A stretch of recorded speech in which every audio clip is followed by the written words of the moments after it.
y'all. I'm Gresham, I'm Corey.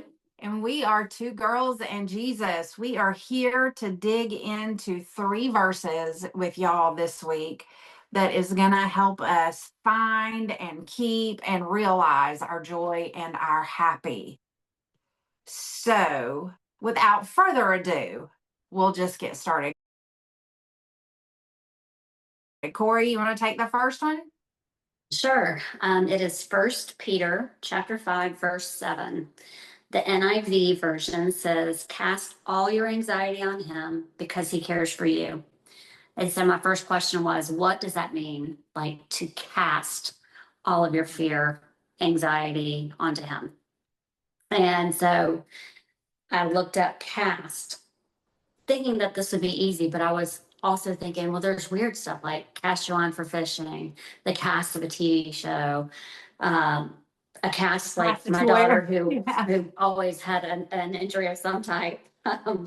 And the best definition that I could find for what I thought this meaning was supposed to be was implies a forceful rejection or repudiation. Um, and to me, that's like cast off, like get it away from me. And so that's why I thought that was the best one that I found. I think that this is something I really struggle with. I can say, well, just give to God. People will say that to me all the time. It's very easy to say. It's much harder to do because there's always that thing in the back of your head that's saying, what about this? What about that?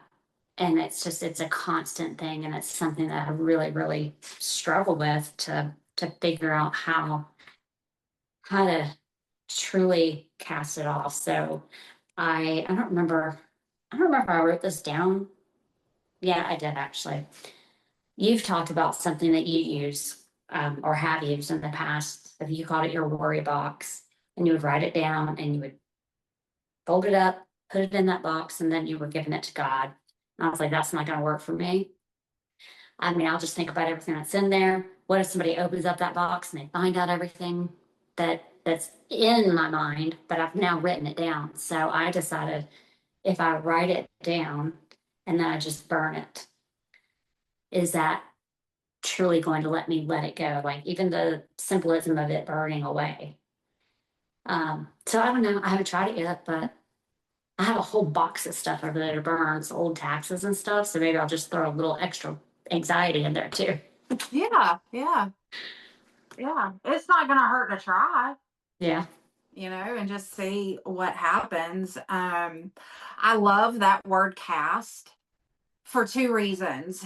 Cast, just like what you said, get it away from me, But because I require, you can't just tell me to do something and in my head I can do it. I have to attach an action to anything.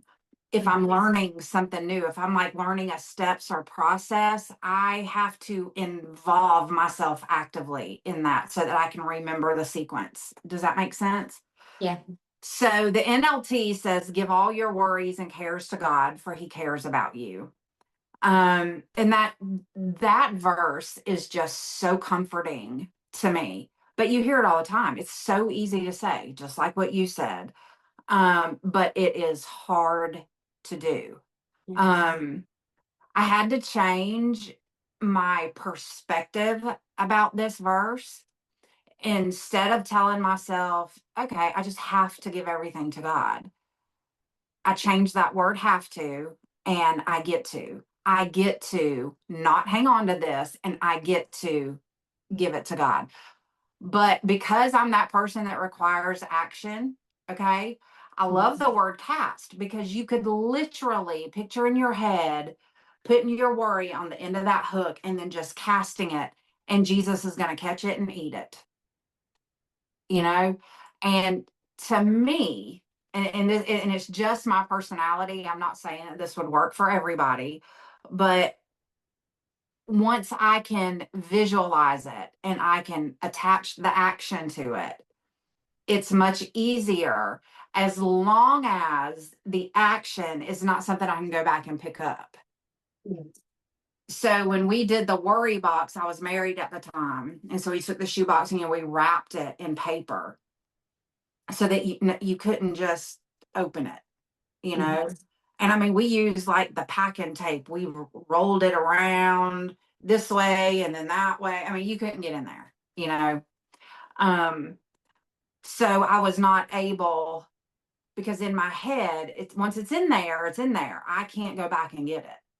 And because that action was attached to it, that's the way my brain looks at it. You can't break the rules. You can't break the rules to go in there and get it now, you know? That's just the way my brain works. But you are right. It is so easy to say, hard to do. But once you do find what works for you, you know, what helps you in your head say, okay, this isn't mine anymore. Whatever that is for you, once you find that, it becomes easier. Does that make sense? Yeah.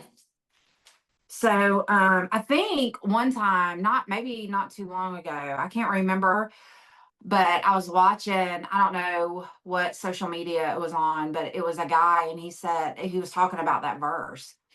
And he said, I envision myself, he loves football, and whatever that thing is for me, I put it inside that football and then I toss it to God, and God never misses, you know? And and that's why I say you have to find what works for you, you know? It might be burning. I know several people who have done that, and they did say that it worked for them because it's in ash, then you can't possibly go back and get it then. Yeah. I had a friend that went skydiving. She might have got this off of a TV show, but she had written everything down and she actually ripped it up into little pieces. And then part of her thing when she went skydiving is she let it all go. Yeah. So somebody can find something that will work if they just keep looking, right? So I Yeah. just have to keep looking and let my thoughts of anxiety go so he can take them for me. Yeah. Yeah, because you know, God's not a thief. He's not going to take it from you. You know, he's just not a thief. We have to, however we get that to click in our heads, just to give it to him. Mm. You know, and I'd keep trying things until something worked. You know, it might be something crazy that you would never think of on your own, you know. That doesn't, I don't like to fish. So the casting, you know, the fishing pole, you know, that wouldn't work for me. But I would just in my head, for those of you who have not found what works for you, try things that you wouldn't normally be drawn to, because you never know what's going to work, you know. Anyway, all right, so our next verse is Philippians 4:11 through 13.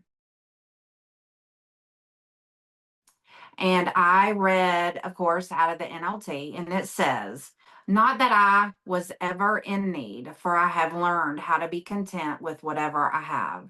I know how to live on almost nothing or with everything. I have learned the secret of living in every situation, whether it is with a full stomach or empty, with plenty or little. For I can do everything through Christ who gives me strength. And I thought, well, what's the secret?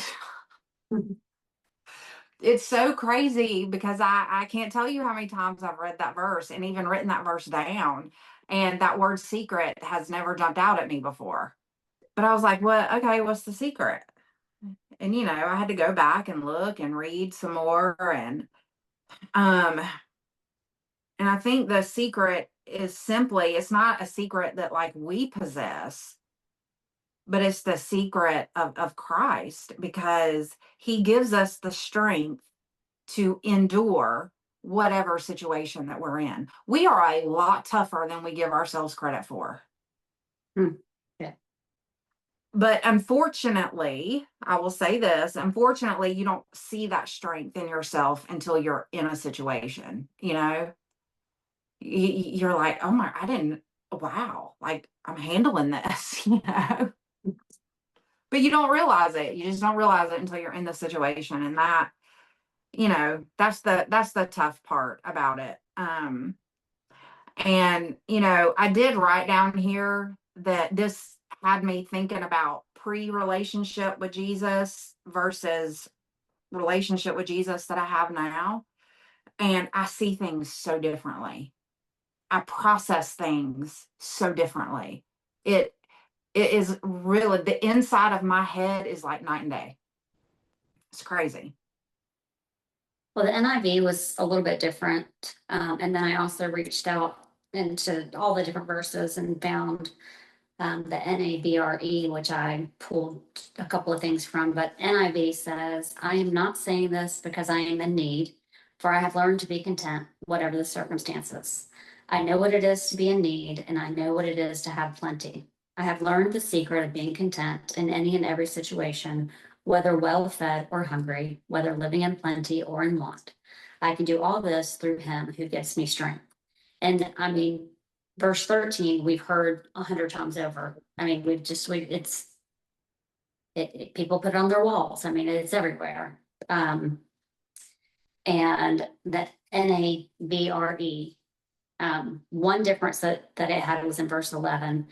And it said, For I have learned in whatever situation I find myself to be self sufficient. So for me, I am constantly, I was raised that way. Nobody's going to take care of you. You take care of yourself. So I think that's why I've just always, I'll just do it myself. Yeah, I think that was our entire generation, right? I think that it was more hard pressed on women, to be honest. Yeah, it Um, was. If Because if you think about it, um, our parents' generation, like our parents' age, the younger of the boomers, mhm, were the first where divorce kind of became normal. yeah. It wasn't a taboo any Mhm. longer. And the older women of that generation, they couldn't leave, they couldn't divorce, or if the husband let, I mean, they couldn't support themselves or their children. So, like our moms, our age moms knew that beforehand. And so they kind of made sure, and then they were, I mean, hell bent and determined that their daughters were not going to have to depend on anybody. Yeah, and my mom was actually raised by just her mom, and so she already had a little bit of that. Then my Uh-huh. parents divorced, so she probably had more of that. Don't depend Right. on anybody Yeah. else. So I don't, that's why self-sufficient stuck out. But on verse 13, it was a little bit different. Instead of saying, I can do all this through him who gives me strength, which yours was a little different also. Uh-huh. This one says, I have the strength for everything through him who empowers me. Empowers. I love that word. Yeah, I really liked like that. Just it felt like I have it inside of me, and he can help me to just bring all of that out. Yeah. Instead of it just he's going to be strong for you. It's no, you have it. Hmm. You just have to dig down and use that, and he's empowering us to do that. Right. Because if you think about it, I mean, the Holy Spirit dwells inside of us. Mhm. And, like I said, in the last verse, we don't realize, what we're made of until we're in the situation. So when we get in the situation, all the stuff that we do to work on our relationship with Christ comes out, you know? And I just think that is a beautiful picture of how there's somewhere in the Bible where it says, read the scriptures and write them on your heart, you know? Um, I just think that that's a beautiful picture of that. Just he empowers you in whatever situation. It just comes out, and that's a wonderful thing.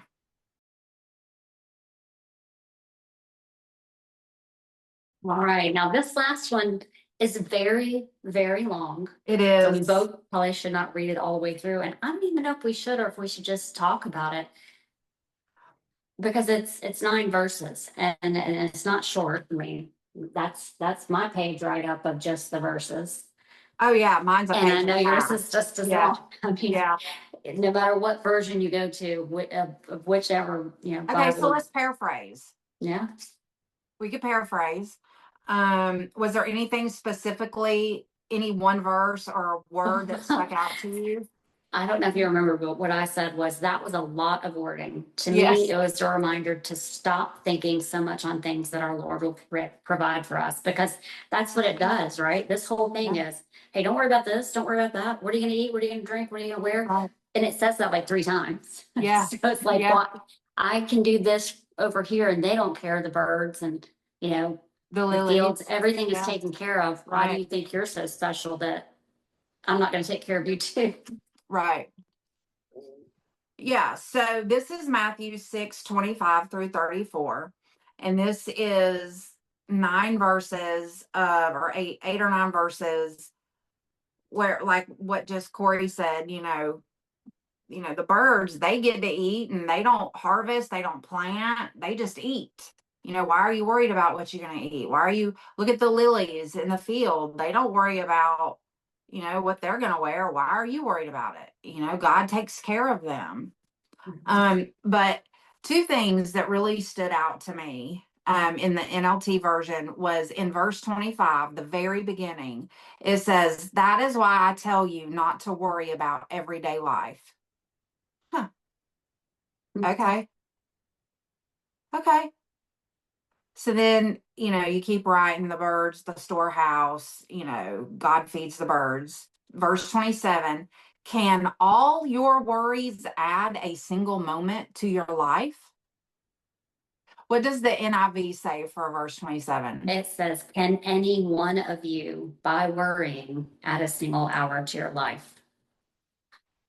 Yeah. So is it what I took that to mean is any amount of your worrying over something that you cannot control going to change the outcome. And I was like, wow. Because isn't that really what anxiety is? You're worrying about something that you cannot control. Yeah. Yeah. And no amount of your worry is going to change it.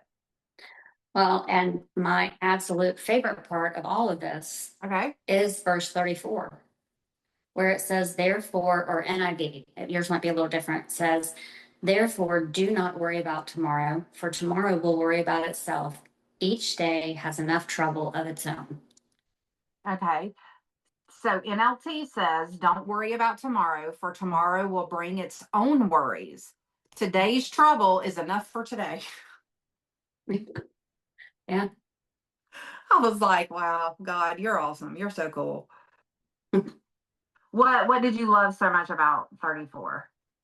I mean, just a reminder of you can't, not only should you not dwell on the past, which I am very guilty of, you can't be so concerned with what's going to happen tomorrow that you're not living for today. Right. And I mean, that kind of spells it out.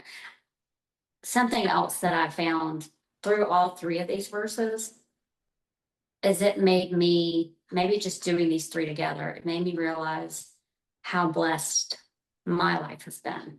Yeah. Not that I ever thought, oh, I have this horrible life. I've never thought that, but I've also never thought just how blessed I am. I've always had a roof over my head. I've always had a car I can drive or the means to repair it if it breaks. I've always had food in my refrigerator, in my cabinets. I have never had to worry about how I'm going to survive this day, this week, next week. And I know that that's a blessing. There are a lot of people out there who have struggled.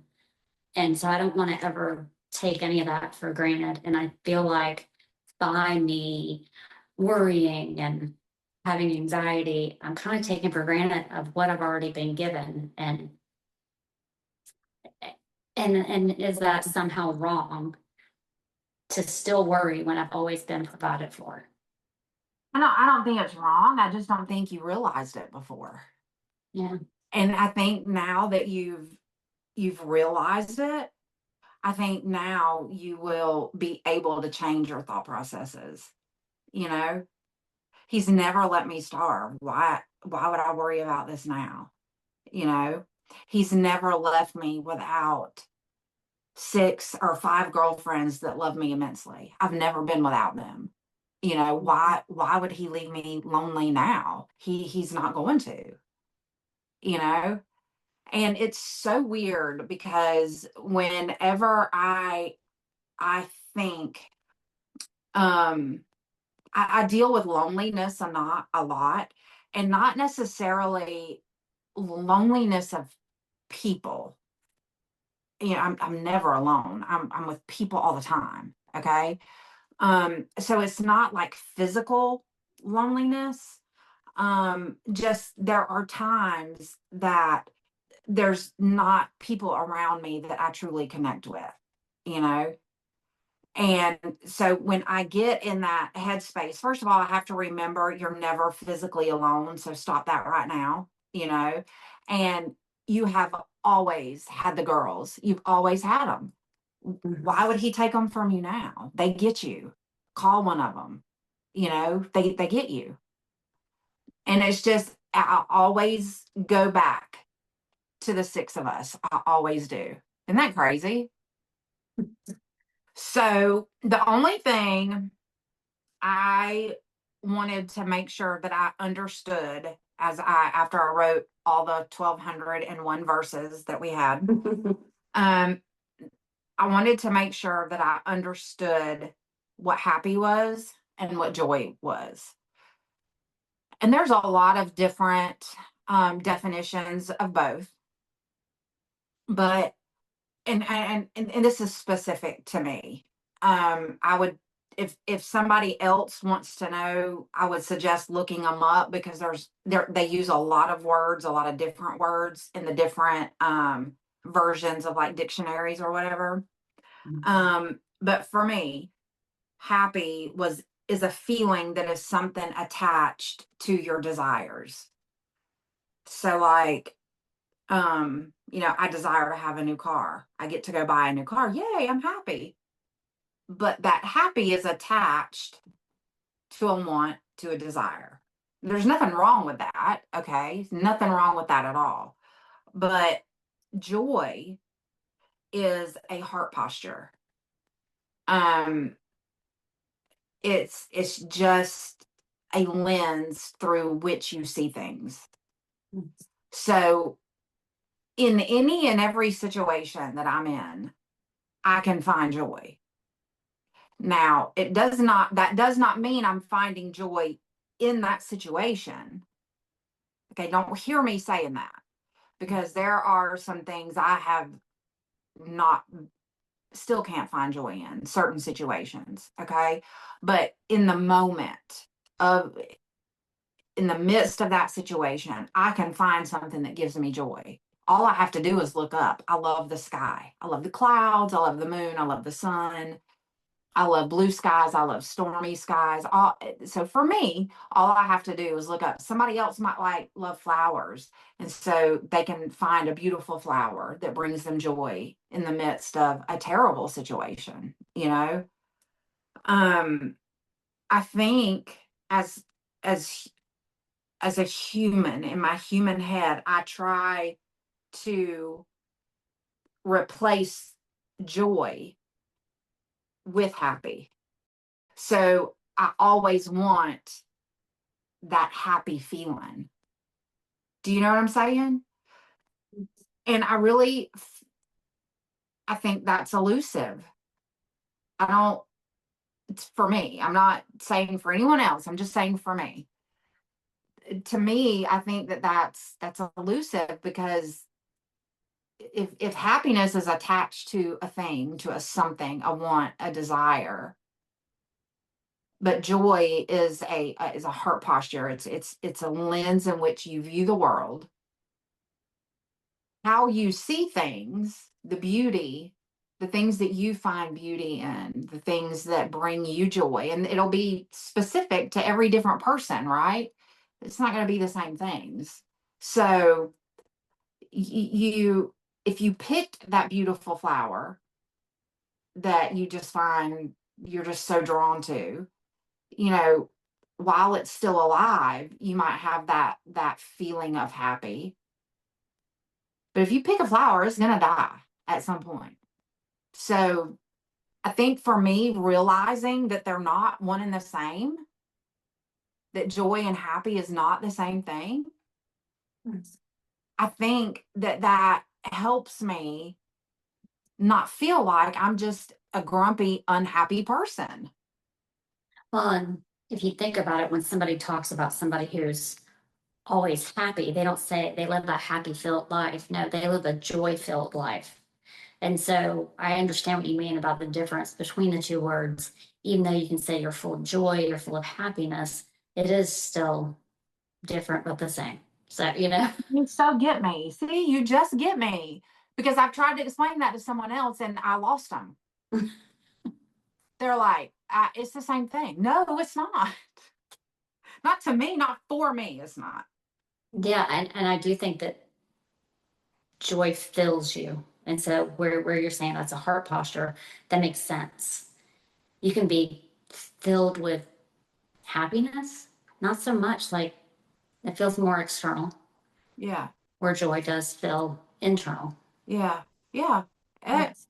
See, if I could have just said that, it would have been a lot easier to explain.